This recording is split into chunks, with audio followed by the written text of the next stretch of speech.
John Triple H Levesque stood on the SummerSlam kickoff stage at Fanatics Fest in New York City on July 19, 2026, and delivered a verdict that reshaped Friday Night SmackDown's chain of command. Nobody in the arena expected the ripple effect that followed. Within days, reports began circulating that Nick Aldis would be stepping away from his authority role entirely, and that WWE's biggest merchandise seller of the last 2 decades, John Cena, was being positioned to take his place behind the SmackDown desk. Friday Night SmackDown has been operating in a state of turmoil for weeks. 2 men sit at the center of it: Nick Aldis, the SmackDown general manager since October 13, 2023, and Gunther, the former world heavyweight champion known as the Ring General. Their conflict didn't start with a single incident. It built over a series of confrontations that escalated from backstage arguments into full physical brawls, and it is that escalation that ultimately forced Triple H's hand. The origin point traces back to Night of Champions in Riyadh. Gunther competed in a triple threat match for the undisputed WWE Championship against Cody Rhodes and Sami Zayn. Sami Zayn won the title by reversing Rhodes' cross Rhodes into a pinfall, leaving Gunther without the championship he had been chasing. After the event, Gunther confronted Aldis backstage and accused the SmackDown general manager of sabotaging his title opportunities, alleging that Aldis was jealous of his in-ring success. Aldis, who had already absorbed months of pressure from Gunther, pushed back after Gunther put his hands on a staff member. The shove sparked an immediate physical altercation between the 2 men. The fallout was swift. Michael Cole and Corey Graves announced on Monday Night Raw that both Aldis and Gunther had been sent home following the brawl, with information coming directly from WWE headquarters. Aldis was placed on administrative leave for an unspecified period while WWE investigated the incident, and Adam Pearce, Raw's general manager, was assigned to temporarily oversee SmackDown in his absence. Gunther was also sent home for the same duration. The situation did not cool down. On July 10 on SmackDown, Gunther escalated the conflict further by putting Nick Aldis in his signature sleeper hold multiple times, a direct assault on an authority figure who was still technically on administrative leave.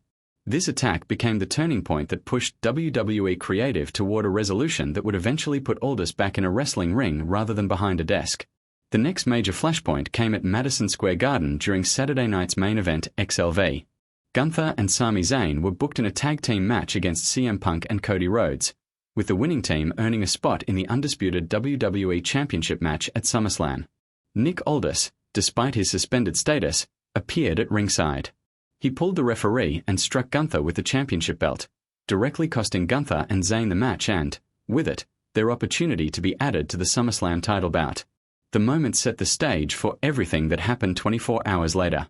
Sunday afternoon, at the SummerSlam kickoff event at Fanatics Fest in New York City, Gunther confronted Triple H directly on stage over what had happened at Madison Square Garden.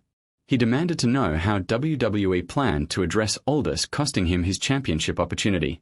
Before Triple H could fully respond, Aldis walked onto the stage himself, and the 2 men were face to face again. A brawl broke out immediately, with Gunther delivering the first blow and Aldis answering with a series of punches.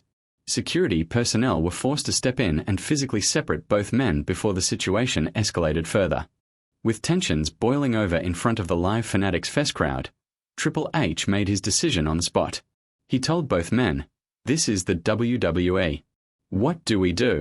We get in the ring, we settle our differences. So at SummerSlam, it will be the Ring General Gunther versus Nick Aldis.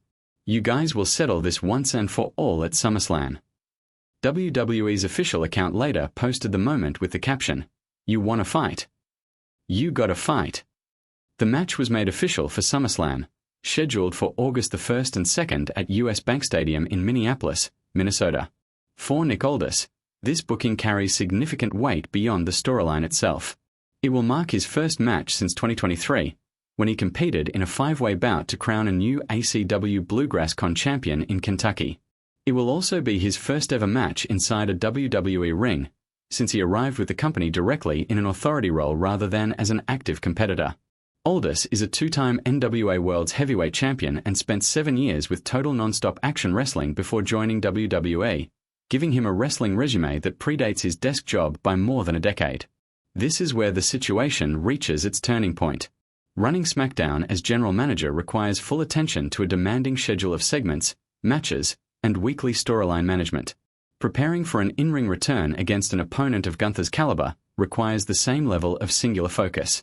Aldis cannot reasonably do both at once, particularly with a physical opponent who has already assaulted him multiple times leading into the match. The logic driving reports of his departure from the GM chair centers on exactly this conflict. Aldis needs to dedicate himself entirely to beating Gunther, and that leaves SmackDown without a general manager heading into its biggest stretch of the year.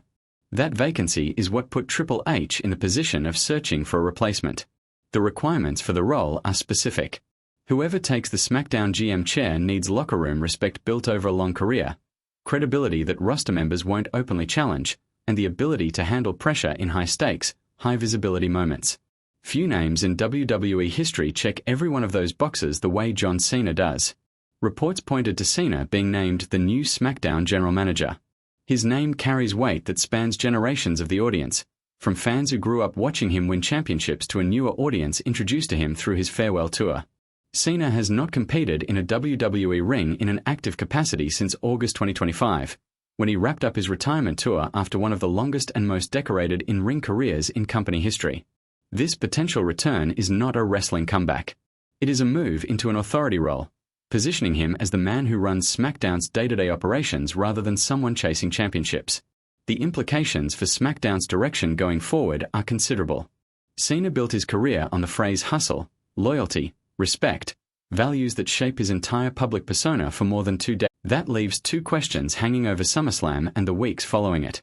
Can Nick Aldis, 3 years removed from his last match and stepping into a WWE ring for the first time in his career, actually defeat Gunther, one of the most dominant in-ring competitors on the current roster?